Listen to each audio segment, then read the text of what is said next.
Assalomu alaykum, kimyo fani o'rganuvchilari. Biz yana bitta masalaning yechimini hozir ko'rib chiqamiz sizlar bilan. Demak, bu 2019-yilda tushgan savol. Videolarimiz yoqadi bo'lsa like bosamiz videolarga.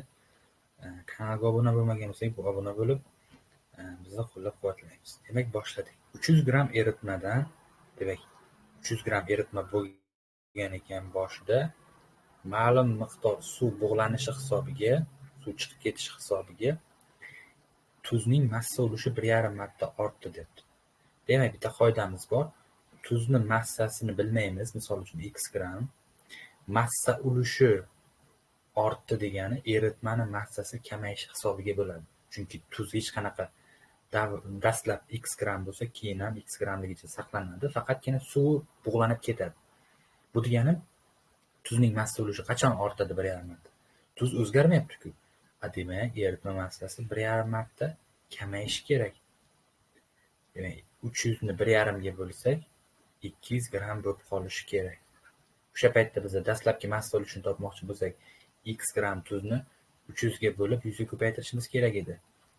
Ana endi keyingisida x ni 200 ga bo'lib 100 ga ko'paytiramiz. O'sha paytda mana x taqsim 2, bu esa x taqsim 3 bo'ladi qiymati.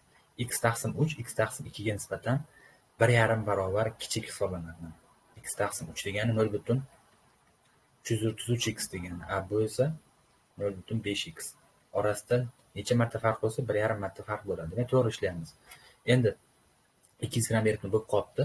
Shu tuzdan olingan eritmaga deyapti, mana bu olingan eritmaga 12,5 gram tuz qo'shilibdi. 12,5. Oxirgi eritma massasi 200 ga qo'shamiz 12,5 ni. 212,5. Tuzni massasi esa x plus 12,5.